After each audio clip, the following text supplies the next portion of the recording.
It sounds like the monarchy will be shifting in a slightly different direction. I think it's safe to say that change is on my agenda. What made this moment so unsettling was not only the idea of Prince William, the Prince of Wales, standing before the world with the authority of a king. It was the silence around him, the faces watching him, and the uncomfortable question that followed. If this was the monarchy's future, who would still have a place inside it? For years, royal watchers have spoken about Prince William as the future of the British royal family, the steady heir who would one day inherit not only a crown, but the enormous burden of modernizing an institution built on centuries of tradition. Yet there are moments when the future does not arrive through a formal announcement, a balcony scene, or a carefully worded palace statement. Sometimes, it arrives quietly, through posture, through protocol, through who is acknowledged and who is not. That is why this appearance has created such intense discussion. Reports and commentaries surrounding the moment suggest that William did not simply look like the next king waiting in line. He appeared, at least to some observers, like a man already beginning to understand the full weight of royal command. And once that impression took hold, every detail suddenly became more significant. Because inside the monarchy, appearances are rarely just appearances. A handshake can be a message. A seat can become a signal. A missing acknowledgement can carry more meaning than a speech. And when those signals appear to involve Queen Camilla's wider family, the story moves beyond one public event and into something much more sensitive, the question of who truly belongs at the center of the royal structure when power begins to shift. At first glance, the scene could have been dismissed as another formal royal engagement, the kind of carefully staged occasion where everyone understands their role before the cameras even arrive. Buckingham Palace has long mastered the art of continuity. The smiles are measured, the greetings are precise, the order of movement is planned to the last detail. Nothing is supposed to feel accidental. But that is exactly why people paid attention. According to royal commentators, the atmosphere around William felt different. It was not simply that he was present, it was that he appeared to be carrying the room. The Prince of Wales has been taking on more public responsibility as King Charles III continues his reign, and the public has grown used to seeing William step forward at major national and royal moments. Still, this was different in tone. There was a sharper sense of transition, a feeling that the monarchy was allowing the public to glimpse what life might look like when the next reign finally begins. And that glimpse, if the reports are accurate, was not comforting for everyone. Queen Camilla has spent years moving from one of the most controversial figures in modern royal history to a recognized senior royal beside King Charles III. Her position was not built overnight. It was shaped slowly, carefully, and often under intense public scrutiny. The monarchy asked the public to accept her. Charles stood by her. Over time, the institution adjusted around her presence. But Camilla's family has always occupied a more delicate place. Tom Parker Bowles and Laura Lopez are not working royals. They do not carry official royal duties in the way Princess and the Princess Royal or the Prince and Princess of Wales do.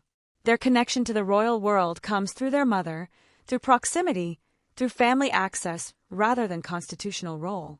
And that distinction matters, because if William's appearance raised one central question, it was this: when the future king begins defining the monarchy in his own image, will inherited closeness still be enough? Some royal watchers believe this is where the deeper tension begins. William has often been seen as more controlled, more streamlined, and more protective of the monarchy's public reputation than previous generations. He understands that the institution no longer has unlimited patience from the public. Every privilege is questioned. Every title is examined. Every family connection is judged against duty, service, and value. For older royal viewers who have followed the family for decades, this is not a small issue. The monarchy has survived by balancing bloodline, duty, and public trust. But in the modern age, bloodline alone does not silence criticism. Access without service can quickly become a problem. And William, as the future king, appears increasingly aware that the monarchy he inherits must look disciplined, focused, and difficult to accuse of favoritism.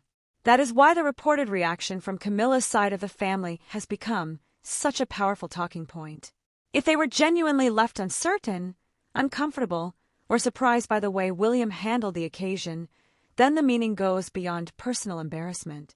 It suggests that the informal understandings of one reign may not automatically survive into the next. And that would be a profound change, because royal power is not only about laws and titles, it is also about atmosphere. It is about who feels secure enough to enter a room without asking whether they still belong there. It is about who assumes their invitation is permanent. It is about who believes the palace doors will remain open because they have been open before. William's first appearance in this kingly role, as many are now describing it, seemed to challenge that assumption. Not loudly, not with cruelty, not with a public declaration, but with the kind of cool institutional distance that can be even more powerful because it leaves everyone else to interpret the message. Was this simply a matter of protocol?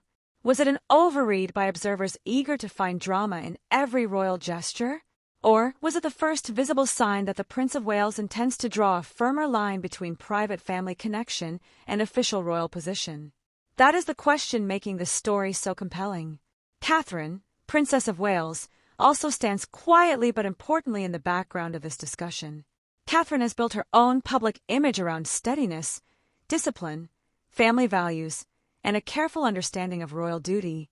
She rarely appears to push herself into the center of palace politics, but her influence within William's future reign is impossible to ignore. If William represents the next king, Catherine represents the future queen beside him, and together they may shape a monarchy that looks far less tolerant of blurred boundaries. That possibility creates a difficult contrast with Camilla's position. Queen Camilla belongs to the current reign.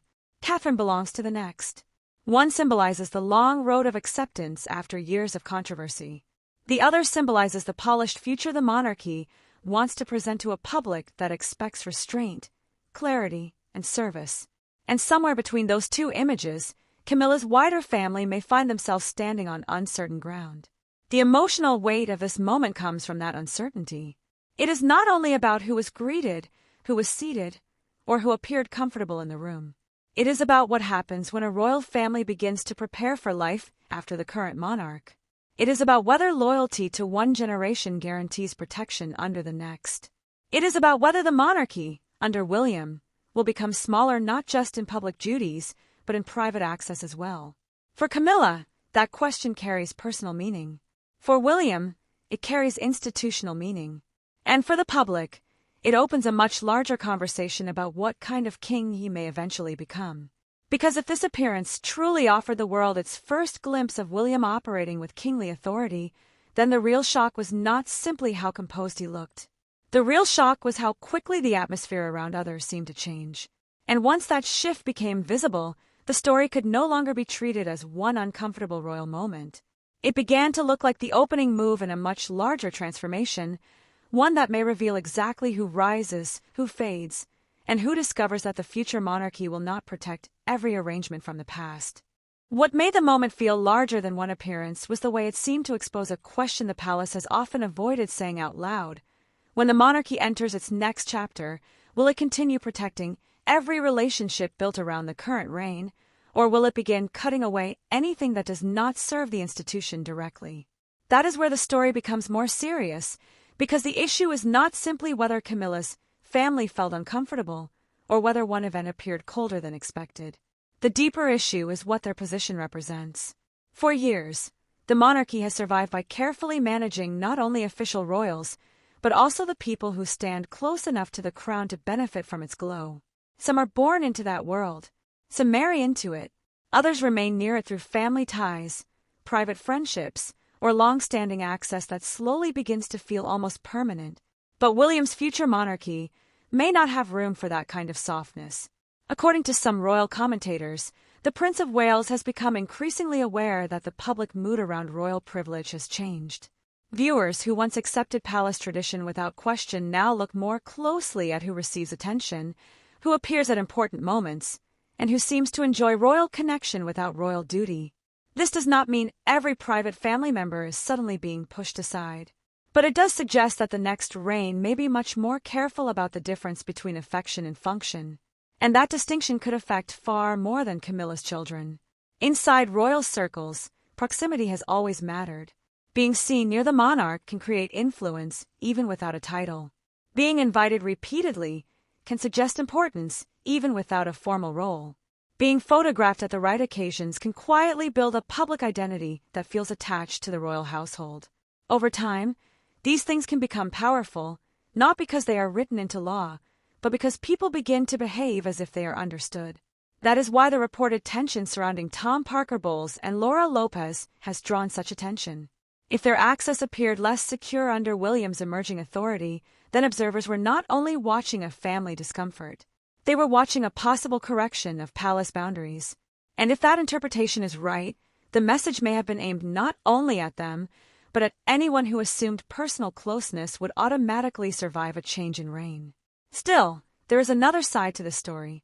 Some royal watchers believe it would be unfair to frame every shift as personal hostility. The monarchy is not a normal family, and William is not simply a son stepping into his father's place. He is the future head of an institution that has been through years of pressure, public criticism, family division, questions over cost, questions over relevance, and the long shadow of disputes involving Prince Harry, the Duke of Sussex, and Meghan Markle, the Duchess of Sussex. In that environment, every decision becomes part of a bigger strategy. So perhaps this was not about punishing anyone. Perhaps it was about discipline. A smaller, sharper monarchy has been discussed for years, but the reality of that idea is much more complicated than the phrase suggests. It does not only mean fewer people on balconies or fewer names on official programs. It means deciding who belongs in the public royal story, who remains private, and who must no longer appear to benefit from a position they do not officially hold. That kind of change can look cold from the outside, especially when it touches family. But from an institutional perspective, it may be seen as necessary. And this is where Camilla's position becomes emotionally difficult. The Queen has spent much of her public life proving that she could stand beside Charles with loyalty, steadiness, and restraint. Many people who once opposed her eventually came to accept her role, while others never fully separated her from the painful history that surrounded the breakdown of Charles's first marriage. Either way, her place beside the king was achieved through patience and endurance. It was not handed to her easily, but the acceptance of Camilla does not automatically mean the acceptance of everyone connected to her. That is the sensitive line William may now be approaching. He can respect his father's wife as queen. He can maintain public dignity around her position. He can avoid open conflict. But that does not mean he must preserve every informal arrangement that developed during Charles's time at the center of power. And if William believes the future monarchy must be cleaner, smaller, and harder to criticize, then Camilla's wider family could become one of the first areas where that philosophy is quietly tested. The question is whether that testing has already begun. Because once people inside the royal world sense that influence is shifting, behavior changes quickly. Invitations become more carefully worded. Staff become more cautious. Public appearances are reviewed with sharper eyes. A place that once felt assumed begins to require justification. And in royal life, the loss of assumption can be just as painful as the loss of an official role. That is why the story matters beyond one family branch. It suggests that William's future reign may be shaped not by dramatic declarations, but by quiet removals, careful exclusions, and a more controlled definition of royal belonging. And for a monarchy that depends so heavily on symbolism, those small adjustments can speak louder than any palace statement. But the deeper question was not simply who might lose access as William's authority grows.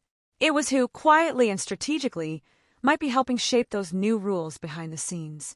And that is where Catherine's role becomes one of the most fascinating parts of a story, because in royal life influence is not always measured by who speaks the loudest, who stands closest to the throne, or who appears most openly involved in the decision.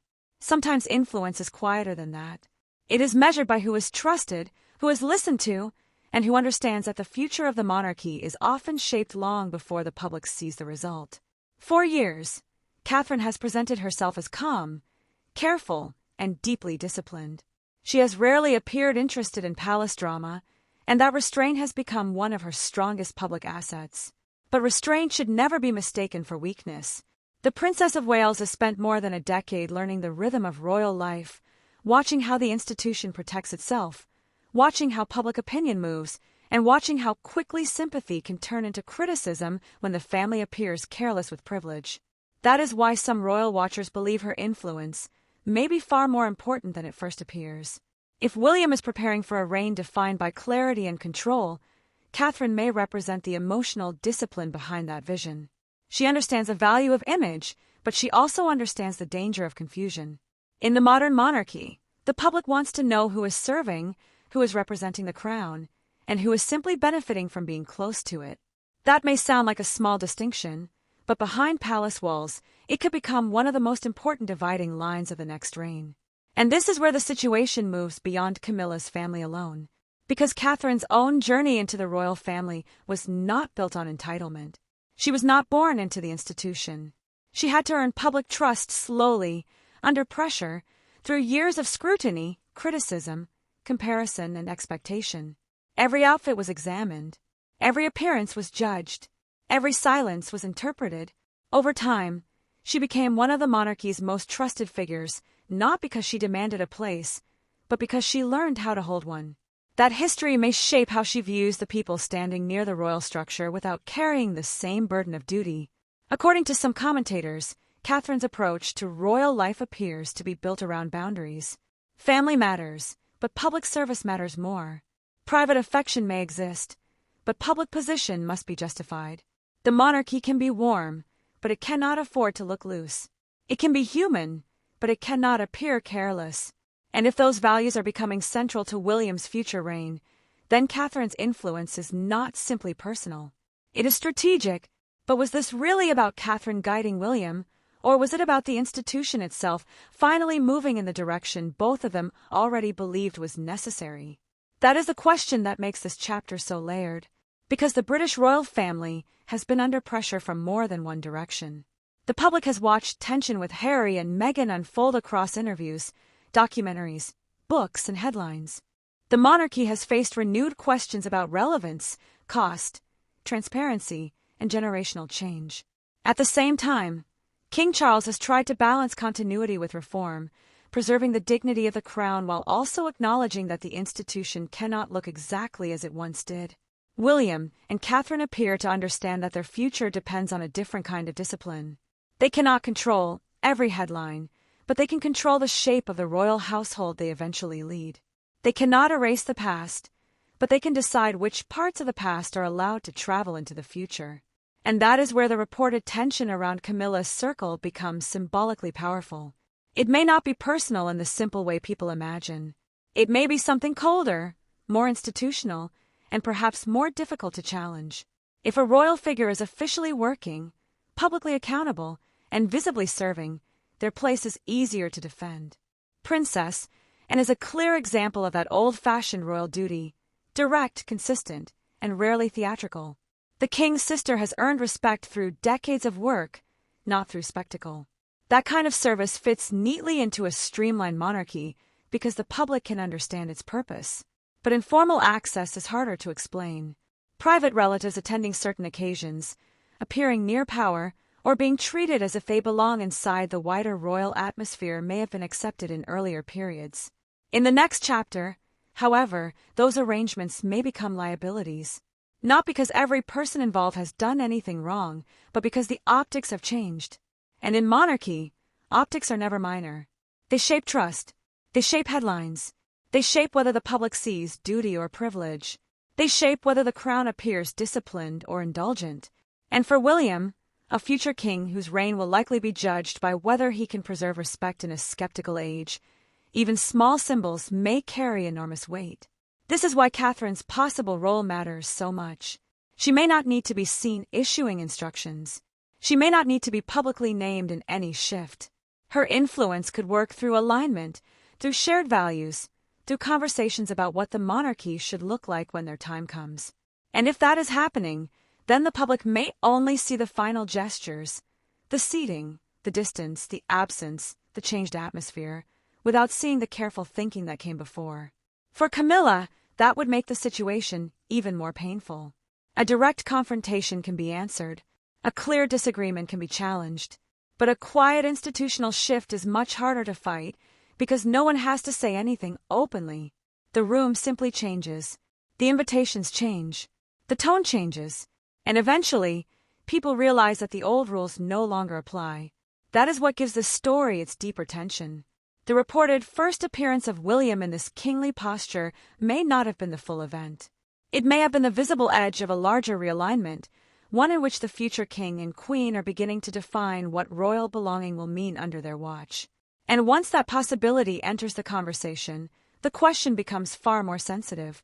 Because the real issue is no longer whether Camilla's family felt pushed aside. It is whether someone inside the future monarchy understood exactly how powerful that message would be before anyone else had the courage to say it out loud. And if that message was understood before anyone else could fully name it, then the most important part of the story was not the public appearance itself. It was the reaction that followed, because in royal life, the first sign of a real power shift is rarely a dramatic confrontation. It is the sudden change in how everyone else behaves. That is when the atmosphere reportedly began to tighten. People who had once treated Camilla's wider circle as a natural extension of the king's world now had to ask a more careful question. Were they still looking at the present order, or were they already expected to adjust to the next one? That question matters because palace culture depends heavily on instinct. Staff, advisors, courtiers, charities, hosts, and even guests all watch for signals. They may not speak openly, but they notice where attention moves, whose name is given priority, who is quietly protected, and who is no longer treated as untouchable. Once those signals begin to change, loyalty becomes more complicated. According to some royal commentators, this is where Camilla's position could become especially difficult. She remains queen beside Charles, and that role carries dignity, visibility, and constitutional importance within the current reign. But influence inside a palace is not always the same as formal status. A person can hold a title and still feel the ground shifting beneath them if others begin preparing for a different future. And if people around the royal household sensed that William and Catherine were becoming the long-term center of gravity, then every old arrangement connected to Camilla suddenly looked more fragile than before. That does not mean there was an open campaign against her. Buckingham Palace has not publicly confirmed any such internal battle, and much of the discussion remains based on reported claims and royal interpretation. But even without confirmation, the pattern being discussed created a powerful impression. The monarchy appeared to be moving toward a sharper definition of who represented the crown, and who simply stood near it because of personal history. That distinction may sound polite, but inside royal life, it can be devastating. Because once a person is no longer considered essential to the future, doors do not have to slam shut. They simply stop opening as easily. Invitations become less automatic. Placement becomes less generous. Public acknowledgement becomes less certain. People begin choosing their words with greater caution. And slowly, what once felt like belonging begins to feel like permission that can be withdrawn. For Camilla's family, that possibility would explain why the reaction has been described by some observers as one of shock rather than ordinary disappointment. Tom and Laura were never working royals, but they were connected to the Queen, and that connection inevitably carried a certain social weight. If that weight now appears reduced, it sends a message not only to them, but to everyone watching from the edges of royal life. Was this simply a practical adjustment, or was it a warning that the future monarchy will no longer blur the line between family connection and royal function? That is the question that gives this section of a story its urgency. The turning point is that the tension no longer belongs only to private palace feeling. It now touches public perception. Once royal watchers begin discussing whether Camilla's influence is fading, the story changes shape. It stops being about one uncomfortable moment and becomes a debate about hierarchy, succession, and the emotional cost of transition. And for an institution built on carefully managed continuity, that kind of debate can be dangerous. The monarchy wants change to look smooth. It wants the public to believe that each reign flows naturally into the next, with dignity, restraint, and family unity. But real transitions are rarely that simple. Behind the ceremonial language, every future reign requires choices. Some people are brought forward, others are left in the background. Some relationships are honored, others are quietly reclassified. The institution may call it modernization, but for the people affected, it can feel deeply personal. And this is where Charles becomes the most complicated figure in the room. The king has spent much of his life waiting for the role he now holds. His reign carries his values, his priorities, and his personal history. Camilla is central to that history. She has stood beside him through public rejection, gradual acceptance, and finally coronation. For Charles, protecting her dignity is not only a palace matter, it is part of his own life story. But William's future reign cannot be built only around Charles's emotional loyalties. It must answer to a different public mood, a different generation, and a different understanding of royal responsibility. That creates a painful tension between father and son, even if no open conflict is ever acknowledged. Because William may respect his father, but he will one day inherit the consequences of decisions made before him. He will inherit the public's doubts, the institution's burdens, and the expectations placed on a modern crown. If he believes that the monarchy must be leaner and more disciplined, then he may feel compelled to make choices that Charles would find uncomfortable. And if those choices touch Camilla's family, the issue becomes more than protocol. It becomes a test of how far the future king is willing to go to protect the institution's image. Catherine's presence deepens that pressure. Some observers believe she represents the kind of monarchy William wants to present: composed, family-focused, careful with symbolism, and highly aware of public trust. She does not need to appear confrontational for her influence to matter. In fact, her strength may lie in the opposite direction. She can make change look calm. She can help turn a difficult boundary into a polished royal adjustment. She can stand beside William while the atmosphere around them quietly rearranges itself. And that may be the part that would unsettle Camilla most. A loud challenge can be answered. A visible disagreement can be negotiated. But a calm future is much harder to resist, especially when it is wrapped in duty, discipline, and public approval. If William and Catherine are seen as the monarchy's safest long-term bet, then those around the institution may begin aligning with them before any official transition has taken place. That is how power often moves inside old institutions, not through announcements, but through anticipation. People begin serving the future before the future officially arrives. That is why the reported appearance mattered so much. It may have shown a room full of people where attention was heading. It may have reminded those watching that the next reign will not simply preserve the emotional arrangements of this one. It may have revealed that William's authority, even before the crown itself is his, already has the ability to alter the behavior of everyone around him. But there is also risk in this approach. A monarchy that cuts too sharply can appear cold. A family that manages every boundary too carefully can appear calculating. And if the public begins to see these shifts as personal punishment rather than institutional discipline, sympathy could move in unexpected directions. Camilla, who once struggled for public acceptance, could suddenly be viewed by some as a woman watching her influence disappear before the reign beside her husband has even fully settled into history. That is the delicate balance facing the palace now. If William moves too slowly, the future monarchy may look burdened by old arrangements.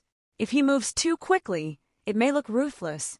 If Catherine's influence is too visible, critics may call it strategic. If it remains hidden, people will keep speculating about who is really shaping the decisions. And if Charles is seen as unable or unwilling to soften the impact, then the emotional story becomes even more painful.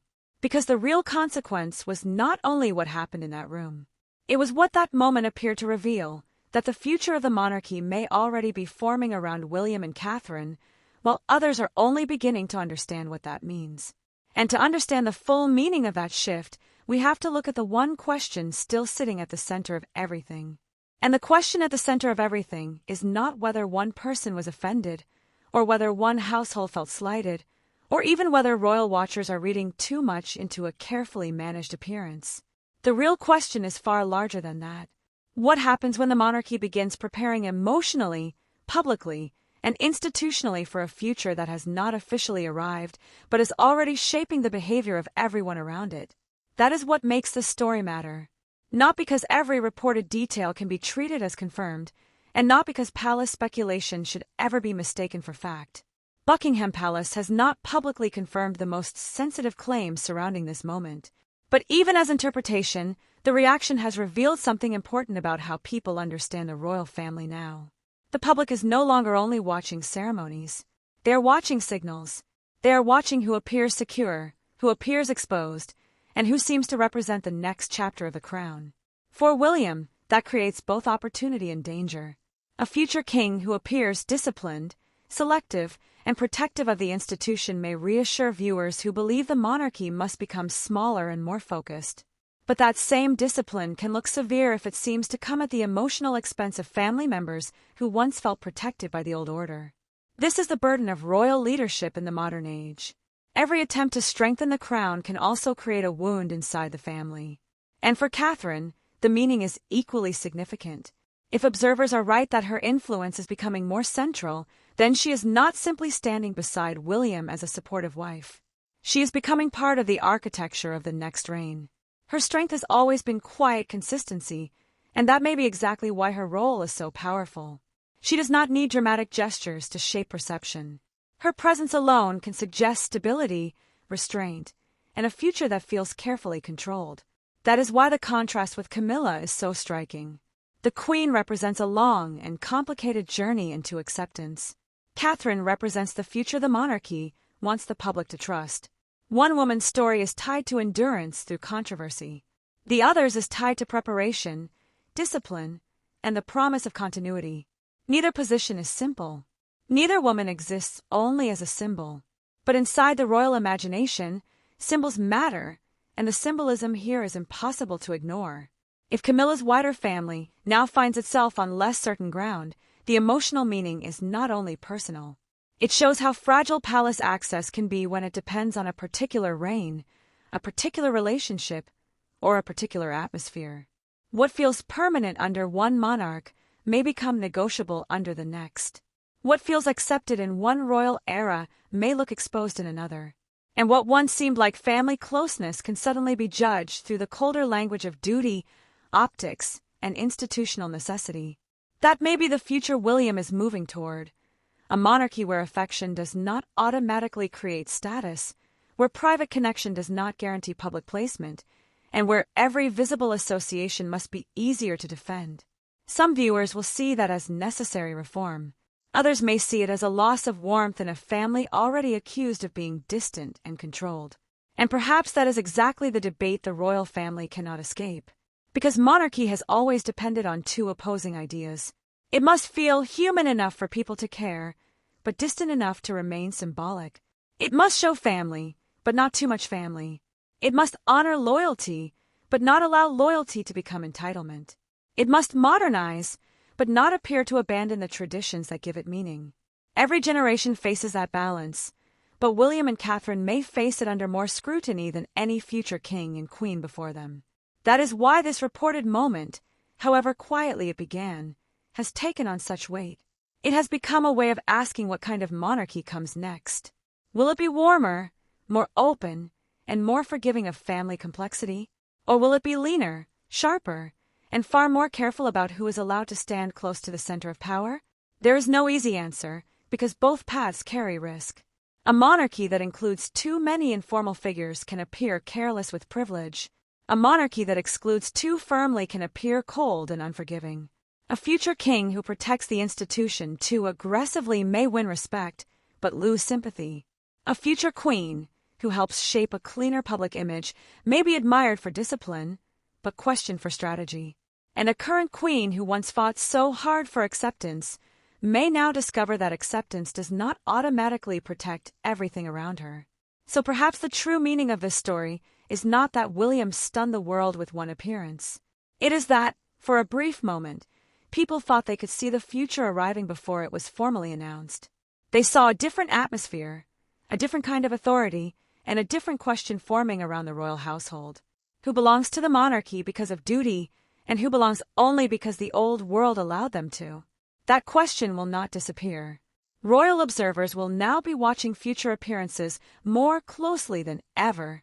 The invitations, the seating, the language of palace statements, the placement of family members, and the quiet signals that reveal where influence is moving. Because if this was the beginning of a new royal order, it will not be confirmed in one dramatic announcement. It will appear gradually, through choices that seem small until the pattern becomes impossible to deny. So what do you think? Was this simply one misunderstood royal development, or does it point to a much larger shift inside the monarchy as William and Catherine prepare for the future? Share your thoughts in the comments below. And if you enjoyed this deep royal analysis, be sure to subscribe and turn on notifications so you never miss our next documentary-style royal story. Because in the royal family, The most powerful changes are not always declared from the balcony. Sometimes they are revealed in silence,